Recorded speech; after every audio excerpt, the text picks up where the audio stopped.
โดยปฏิบัติตามนำหลักของรัฐมนตรีกระทรวงอุตสาหกรรมและการค้าว่าโดยการคุ้มครองราคาสินค้าและค่าบริการข้อตกลงของทานเจ้าแขวงสารวัตรว่าโดยการแต่งตั้งคณะสีนำเบียกงานคุ้มครองราคาสินค้าและค่าบริการและข้อตกลงของแผนกอุตสาหกรรมและการค้าแขวงว่าโดยการคุ้มครองราคาสินค้าและค่าบริการภายในแขวงสารวัตรมาในวันที่30ธันวาคม2025นี้แผนกอุตสาหกรรมและการค้าแขวงได้สมทบกับโครงการอุตสาหกรรมและการค้าเมืองสารวัตรซึ่งนำโดยทานอนุชาป่านสมัยห้องหัวหน้าแขนงการค้าภายในพร้อมโดยคณะได้ลงเคลื่อนไหวติดตามกวดการาคาสินค้าบางประเภทอยู่ตลาดเมืองสารวัตรเป็นต้นกระตาของขวัญและคู่สังกทานและสินค้าอื่นๆอีกจำนวนหนึ่งที่มีความจำเป็นและน้ำใช้ในชีวิตประจำวันเพื่อบ่ให้แม่ค้าชาวค้าขายหัวหน่วยธุรกิจและห้านค้าขายย่อยสวยโอกาสขึ้นราคาสินค้าตามรับฟังใจของตนเองในระยะการเฉลิมฉลองปีใหม่สากล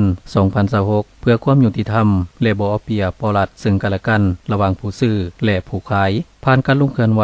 ติดตามในครั้งนี้เห็นว่าผู้ประกอบการหัวหน่วยธุรกิจและห้านค้าขายย่อยก็ได้ให้ความร่วมมือเป็นอย่างดีรวมทั้งราคาสินค้าเป็นอยู่ในเกณฑ์ปกติและบ่พบเห็นสินค้าที่เสื่อมคุณในโอกาสดังกล่าวทางคณะกรรมการคุ้มครองราคาสินค้าการแขวงและการเมืองยังได้เรียกร้องมายังผู้ประกอบการชาวค้าขายทุกภาคส่วนต้องได้เป็นเจ้าการในการมีสติต่อระเบียบกฎหมายมีความสัตย์ซื่อบริสุทธิ์ต่อการนำเสนอต้นทุนการนำเข้าและราคาขายเพื่อสามารถกำหนดโครงการราคาสินค้าที่ถูกต้องสอดคล้องกับความเป็นจริงบ่เอาเปรียบบ่รัดกับผู้บริโภคบ่ฉวยโอกาสขึ้นราคาสินค้าตามลำพังใจเพื่อต้านปรากฏการณ์หย่อท่อต่างๆที่อาจจะเกิดขึ้นและความบ่สงบทางด้านราคาพร้อมนั้นระยะการเฉลิมฉลองปีใหม่สากล2026นี้ทางแผนกอุตสาหกรรมและการค้าแขวงสารวัตรยังได้แจ้งการให้โรงการอุตสาหกรรมและการค้า8ตัวเมืองในทั่วแขวงให้ได้ลงเคลื่อนไหวติดตามกวดการาคาสินค้าอยู่ภายในเมืองของตนเองตื่มอีกเพื่อความเป็นระเบียบเรียบร้อย